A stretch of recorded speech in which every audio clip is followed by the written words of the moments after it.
Properties of D block. Properties of D block के अंदर क्या क्या पढ़ना है? तो सबसे पहली प्रॉपर्टी क्या होती है? Atomic size. एंड में टेंशन मत लो, पूरा चैप्टर रिवाइज करा के जाऊंगा भाई, पूरा चैप्टर 15 मिनट के अंदर टिप पे रख के जाऊंगा। इधर आओ, यहां पे देखो, यहां पे। अच्छा अच्छा अच्छा अच्छा, ठीक ठीक ठीक। चला हेयर देखा लोगन, यहां पे अगर मैं बात करूं असर्शन, सबसे पहले मैं सवाल से शुरू करता हूं भैया। सवाल क्या पूछा जाएगा तुमसे और उसके अकॉर्डिंग मैं फिर पूरी बात करूंगा।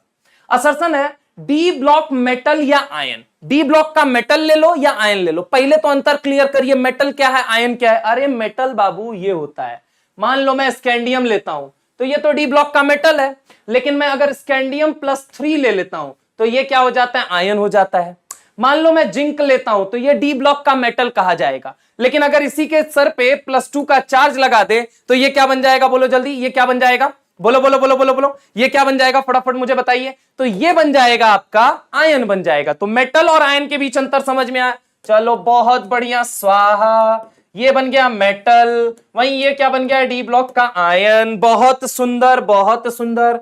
अब भैया सवाल क्या है, D block metal ion show decrease in size from left to right. मैं ऐसा नहीं कह रहा हूं, मैंने तो आपको सवाल बना के दिया है। एनसीईआरटी का डेटा क्या कहता है कि स्कैंडियम 164 पिकोमीटर होता है। जैसे जैसे आप आगे जाओगे आगे जाओगे आगे जाओगे आगे जाओगे तो लेफ्ट से राइट जाने पे, लेफ्ट से राइट जाने पे, लेफ्ट से राइट जाने पे मैंने ये डेटा देखा, मेरे दिल में एक ख्याल आया कि भैया ये तो डेटा कॉन्टिन्यूअसली डिक्रीज कर रहा है। तो मैंने लाइन लिखी, D block metal ion show decrease in size from left to right. पहले ये बताओ सही लिखा है या गलत लिखा है, ये मुझे बताओ, बोलो बोलो बोलो बोलो बोलो बोलो, ये मुझे बताओ। D block metal ion show decrease in size from left to right, ये मुझे बता दो, क्या ये बात अगर मैं बात करूं ये सही है या नहीं है, ये सही है या नहीं है? बिल्कुल सही बात है सर, डेटा देख के तो यही फीलिंग आती है, इसलिए डेटा रटने का नहीं, सवाल को ढंग से करने का। सवाल बढ़िया तरीके से करो। आप देखो कॉन्टिन्यूअस 164, 147, 137, 128, 120, मतलब 160 से बाहर डेटा कहीं नहीं गया है। 160 से 137 ओवरऑल डिक्रीज हो रहा है, हाँ हो रहा है। अब ऐसा क्यों हो रहा है? फ्रॉम लेफ्ट टू राइट जब तुम जा रहे हो तो ये क्या है, D1, D2, D3, D4, अरे हाँ ना बोलो भाई, D1, D2, D3, D4, इसका मतलब क्या हो गया?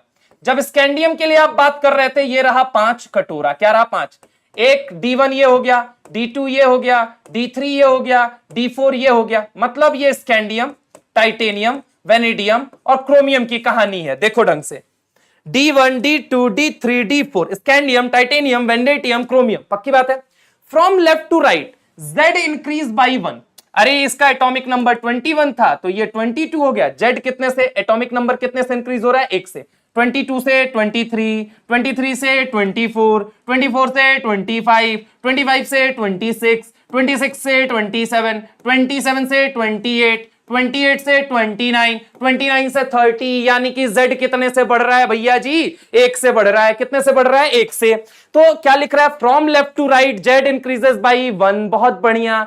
But increase in shielding, but increase in shielding, but increase in shielding, but increase in shielding, screening, screening, screening, sigma, sigma, sigma, but increase in sigma of d electron is not effective। कहने का मतलब क्या है, सुनो जरा, सुनो सुनो सारे, सुनो सुनो सुनो सारे सुनो। Z effective is equal to Z minus sigma. Sigma को बोले तो शील्डिंग कांस्टेंट बोलते थे, हाँ या ना, शील्डिंग कांस्टेंट, पक्की बात है, हाँ या ना। या फिर इसी को हम क्या कहते थे, स्क्रीनिंग कांस्टेंट। हेलो, इसको हम क्या कहते थे, स्क्रीनिंग कांस्टेंट। भाई जी अगर मैं बात करता हूं नेगेटिव में कोई वैल्यू, आपको पता है सिग्मा शील्डिंग इफेक्ट या screening effect of D and F, D और F इलेक्ट्रॉन के लिए ये क्या होता है, पुअर होता है। क्या होता है, पुअर होता है। क्या होता है, पुअर होता है। ये बहुत बढ़िया तरीके से आप लोगों को पता है। अगर मान लो सिग्मा हो गया बेकार, अगर सिग्मा क्या हो गया, बेकार हो गया, तुम सोच के बताओ, नेगेटिव में कोई चीज कम हुई तो पॉजिटिव में वही चीज बढ़ेगी। अरे बायोलॉजी बोलो यार, नेगेटिव में ऐसे एकदम एकदम एकदम एकदम एकदम बेसिक दिमाग लगाओ, नेगेटिव में कोई चीज कम हो रही है तो पॉजिटिव में कुछ नहीं लिखा रहता है। तो मैथ के मास्टर ने बोला था 10वीं के अंदर, कसम खा के बोलना नीट का, सही बोला था या नहीं बोला था, कि कुछ नहीं लिखा हो तो पॉजिटिव माना करो। तो नेगेटिव में कुछ कम हो रहा है, पॉजिटिव में बढ़ेगा। अब पॉजिटिव में बढ़ने का मतलब इसको क्या कहते हो, इफेक्टिव न्यूक्लियर चार्ज। क्या बोलते हो, इफेक्टिव न्यूक्लियर चार्ज। क्या बोलते हो, इफेक्टिव न्यूक्लियर चार्ज। क्या बोलते हो, इफेक्टिव न्यूक्लियर चार्ज। क्या बोलते हो, इफेक्टिव न्यूक्लियर चार्ज। अब जरा गौर से सुनो, इसका मतलब क्या हुआ, ये न्यूक्लियस है, ये आउटर शेल का इलेक्ट्रॉन है, इस पे न्यूक्लियस कितना इफेक्टिवली अट्रैक्शन लगा पा रहा है, उसी को हम कहते हैं जेड इफेक्टिव। कहते हैं या नहीं कहते हैं? तो अब जरा गौर से मेरी बात को समझने की कोशिश करो, जरा गौर से। ये क्या करेगा, ये इलेक्ट्रॉन को खींचेगा खींचेगा खींचेगा खींचेगा खींच, जितना ज्यादा खींचेगा, जितना ज्यादा खींचेगा इलेक्ट्रॉन को, जितना ज्यादा खींचेगा उतना ज्यादा साइज सिकुड़ेगी। बोलो हाँ या ना, साइज सिकुड़ेगी या नहीं सिकुड़ेगी, हाँ ना बोल भाई। तू सोच के बता, जितना ज्यादा खींचेगा उतना ज्यादा साइज कॉन्ट्रैक्ट होगी। कॉन्ट्रैक्शन कॉन्ट्रैक्शन आने वाला है, अभी इसका बड़ा भैया आएगा, सुनो। अब बस आधा 1 घंटा मुझे यहां से दे दो, पूरा डीएनए ब्लॉक खत्म हो जाएगा। सुनो, 1 घंटा मैक्सिमम, मैक्स टू मैक्स 1 घंटा, ठीक है। सुनो यहां पे अगर मैं आपसे बात करूं तो क्या करेगा, इलेक्ट्रॉन खींचेगा, खींचेगा तो कॉन्ट्रैक्शन आएगा, इसीलिए अब जन्म होने वाला है, कॉन्ट्रैक्शन का वेट करो। एटॉमिक साइज के बाद जन्म होगा कॉन्ट्रैक्शन का, एक एक टॉपिक लिंक होगा कि कॉन्ट्रैक्शन का जन्म क्यों हुआ, सारी चीजें, ठीक है। तो अगर मैं बात करूं तो यहां पे जरा गौर समझो, खींचेगा इलेक्ट्रॉन, जब इलेक्ट्रॉन खींचेगा तो साइज क्या होगी, सिकुड़ेगी। मानते हो या नहीं मानते हो? अब जरा गौर से मेरी बात को सुनना, जरा गौर से मेरी बात को सुनना। जब यहां एक एक इलेक्ट्रॉन था, एक एक इलेक्ट्रॉन था, तब तक अगर मैं बात करूं सिग्मा ज्यादा है या जेड इफेक्टिव, तो जवाब है जेड इफेक्टिव। सिग्मा क्या है, पुअर है। जैसे ही अगर आप कॉपर और जिंक में जाओगे तो कॉपर और जिंक में प्रॉब्लम क्या होती है, कॉपर और जिंक में प्रॉब्लम क्या होती है, सुनो। कॉपर या जिंक में प्रॉब्लम क्या होती है, सुनो जरा गौर से। कॉपर भी D10 है, जिंक भी D10 है, कॉपर भी D10 है, जिंक भी D10 है। अब जरा गौर सुनो, 1 नहीं, 2 नहीं, 3 नहीं, 4 नहीं, 5 नहीं, 6 नहीं, 7 नहीं, 8 नहीं, 9 नहीं, 10। क्या यहां पे पेयरिंग हो रखी है, बोलो हाँ या ना। क्या पेयरिंग हो रखी है, बोलो हाँ या ना। और पेयरिंग हो रखी है तो टन टनाटन रिपल्सन, बोले तो होगा या नहीं होगा। अगर मैं बात करूं पेयरिंग हो रखी है तो यहां पे टन टनाटन होगा या नहीं होगा। अगर टन टनाटन होगा इसका मतलब क्या है कि जेड इफेक्टिव पे डोमिनेट कौन कर जाता है, सिग्मा। कौन डोमिनेट कर जाता है, सिग्मा। सर बीच वालों का क्या होगा, बीच वालों का वही होगा जो मंजूर खुदा होगा। सर मतलब कहना क्या चाहते हो, पहले भाई जेड इफेक्टिव डोमिनेट था तो साइज क्या कर रही थी, कॉन्ट्रैक्ट कर रही थी। अब एंड में जाओगे तो सिग्मा डोमिनेट है, तो सिग्मा डोमिनेट है तो चल छैया छैया करके रिपल्सन मारेगा, और रिपल्सन अगर मारेगा तो साइज फैलेगा, साइज बढ़ेगी। अरे हाँ ना बोलो भैया, रेडियस बढ़ेगा, हाँ या ना, बोलो हाँ या ना। भूख लग गई, शर्म कर लो, हमको भी लगी हुई है, इधर आओ, सुनो यहाँ पे, हमको तो प्यास भी लगी हुई है, इधर देखो, यहां पे जरा गौर सुनो। यहां पे साइज क्या करेगी, यहां साइज बढ़ती है, यहां क्या होती है, साइज बढ़ती है, और यहां साइज क्या होती है, कम होती है। यहां साइज क्या होती है, कम होती है। यानी कि scandium, then titanium, then vanadium, then chromium. देखो ऐसा ही ऑर्डर लिखा है क्या, स्कैंडियम का 164, टाइटेनियम का 147, इसका 135, इसका 129, यानी कि ऑर्डर यही आया है, पक्की बात है। वहीं कॉपर और जिंक में देखो 128, 137, बिल्कुल सही बात है। अब बात आती है कि सर इसका 137 कैसे हो गया। देखो भाई दिक्कत क्या है इनके साथ, इनके साथ थोड़ी समस्या है। इनके साथ समस्या क्या है, ये D5 कन्फ्यूग्रेशन रखते हैं, मानते हो। D5 का मतलब ये हाफ फील्ड वाले लोग हैं, मतलब इनका ना कटोरा जो है भरा हुआ है, ठीक है। ये कहते हैं हम जब D5 वाले हैं, हम हाफ फील्ड कन्फ्यूग्रेशन वाले हैं, तो हम अपने आस पड़ोस वालों से बॉन्डिंग नहीं करेंगे। इनका क्या कहना है, घमंड में आ जाते हैं, बेवजह का घमंड। जैसे वो आयनिक कंपाउंड नहीं घमंड करता है तो फिर पानी बुलाता है, कहता है आओ इधर आओ, औकात दिखाता हूं तुम्हारा, ठीक है। तो ये क्या होता है, घमंड में आ जाते हैं, कहते हैं हमारा तो मतलब भाई साहब D5 कन्फ्यूग्रेशन है, हाफ फील्ड वाले लोग हैं, कोई जरूरत नहीं है बॉन्डिंग वॉन्डिंग करने की। अपने आस पड़ोस वालों से बॉन्डिंग क्या है, क्या हो जाएगी, इनकी पुअर हो जाएगी। अब आस पड़ोस वालों से बॉन्डिंग पुअर होने की वजह से इनकी साइज ऐसी पाई गई है, थोड़ा एबनॉर्मल साइज हो जाती है। इसका खामियाजा आगे चल के इनको मेल्टिंग पॉइंट में भुगतना पड़ेगा, डोंट वरी। इसकी सजा देगी केमिस्ट्री इनको, इस घमंड की सजा ना मेल्टिंग पॉइंट के अंदर केमिस्ट्री इनको देती है। ग्राफ के अंदर देख लेना, इनको ही नहीं, इनके नीचे वाले टेक्नीशियन को भी देखना जाके, मेल्टिंग पॉइंट वाला ग्राफ में अचानक से ऐसे बढ़ रहा है, घट जाता है। समझ रहा हूं मेरी बात को, बढ़ रहा है, घट जाता है। एनसीईआरटी माता रानी के अंदर यार भाई मैं बता रहा हूं, जीवन में घमंड नहीं करना चाहिए। D5 कन्फ्यूग्रेशन की वजह से घमंड करते हैं और साइज क्या हो जाती है, एबनॉर्मल हो जाती है। अब बात आती है सर वो सब तो ठीक है, इनके बीच क्या होता है, ये 126 वाले दिख रहे हैं, ये 126 वाले दिख रहे हैं, ये 125 वाले दिख रहे हैं। अब इनके बीच में क्या लोचा, इनकी साइज ऑलमोस्ट बराबर है। देखो होता क्या है, तो सुनो सुनो सुनो, बुरा मत मानो, इधर रीजन बताता हूं, सुनो। अरे यार कहां हम लोग चले आए, कहो ना कहो। ये देखो, ये स्कैंडियम, टाइटेनियम, वेनेडियम और क्रोमियम, ये हो गया। अब जरा गौर से सुनना, मैग्नीज की अगर हम बात करते हैं तो मैग्नीज क्या है, D5 कन्फ्यूग्रेशन है, एबनॉर्मल साइज है, घमंडी आदमी है, घमंडी एलिमेंट है, सॉरी घमंडी एलिमेंट है। कहते हैं हम अपने आस पड़ोस वाले से बॉन्डिंग नहीं करेंगे, केमिस्ट्री कहती है याद रखना, कि तुम याद रखना तुम्हारा घमंड एक दिन तुमको ले डूबेगा। और सही बता रहा हूं भाई, मेल्टिंग पॉइंट का ग्राफ इनका उठा के देखो, उठा के एक बार तुम इनका ग्राफ देख लो, तुम कहोगे मास्टर बिल्कुल सही बात बोल रहे हो, बिल्कुल सही बात बोल रहे हो, घमंड इंसान को ले डूबता है, ठीक है, घमंड नहीं, ठीक है। अब यहां पे जरा गौर से देखो, फेकोनी में आए, किसमें आए, फेकोनी। तो पहले फेकोनी ये एकदम एकदम टशन में रहता है, एकदम बढ़िया टशन में, काय टशन में रहता है। कहता है देखो ना मैं इस पाली का हूं और ना मैं उस पाली का हूं, समझ रहा हूं मेरी बात को, क्या कहता है, ना मैं इस पाली का हूं और ना मैं उस पाली का हूं। यानी कि इसके अंदर D6 होता है, D7 होता है, D8 होता है। सुनना जरा गौर से, होता क्या है बेटा, अभी तक अगर मैं आपसे बात करता हूं, एक नहीं, दो नहीं, तीन नहीं, चार नहीं, पांच, ये 5 इलेक्ट्रॉन है। अब जरा गौर से सुनो, यहां पे क्या होता है समझना, D6 में एक पेयरिंग हुई, हल्का रिपल्सन, हल्का टन टनाटन, एक और पेयरिंग हुई और टन टनाटन, एक और पेयरिंग और टन टनाटन। यहां पे साइज क्या हो जाती है, सिमिलर हो जाती है, क्योंकि यहां पे Z इफेक्टिव जितना है वो ऑलमोस्ट बराबर है किसके, सिग्मा के। पहले Z इफेक्टिव बड़ा सिग्मा से, फिर Z इफेक्टिव धीरे धीरे बराबर होने लगता है सिग्मा के, पक्की बात है। और उसके बाद Z इफेक्टिव कम होता है और सिग्मा बढ़ जाता है। इसी वजह से साइज अगर आप देखोगे कॉपर और जिंक में, जिंक की साइज बड़ी है, ठीक है, लेकिन इनमें साइज बराबर होने का रीजन क्या है, Z इफेक्टिव सिग्मा के बराबर हो जाता है भाई। और यही नहीं, अभी और सुनिए, फेकोनी पे क्या क्या सवाल किए जाते हैं, बातें कैसी कैसी चलती है केमिस्ट्री के संसार में।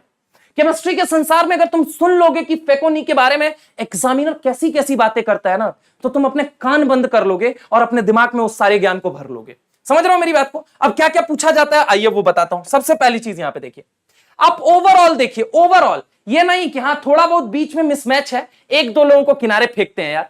ओवरऑल मुझे बताओ, स्कैंडियम से लेके जिंक तक की कहानी में तुमको क्या नजर आ रहा है, ये मुझे बताओ। ओवरऑल साइज डिक्रीज कर रही है, इंक्रीज कर रही है, रिमेन्स कांस्टेंट, तुम सोच के बताओ मुझे, फटाफट फटाफट फटाफट। कहो न कहो ये सांसें बोलती हैं, ओ सनम ओ सनम, बताइए फटाफट, बताइए बताइए बताइए बताइए बताइए।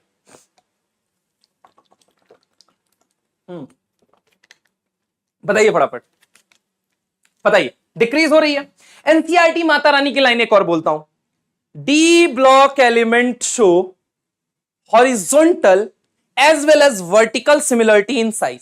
माता रानी की लाइन वापस सुनोगे, वापस सुनोगे दिमाग में, सुनो। D block element show horizontal as well as vertical similarity in size.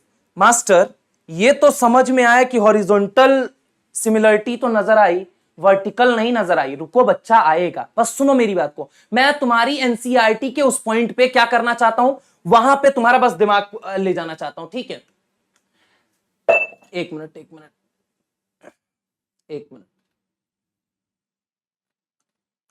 यहां पे अगर हम बात करें, यहां पे सुनो सुनो सुनो सुनो, अगर हम बात करें यहां पे जरा गौर से देखो, की पॉइंट क्या है कि Z effective is inversely proportional to size. समझ रहे हो मेरी बात को।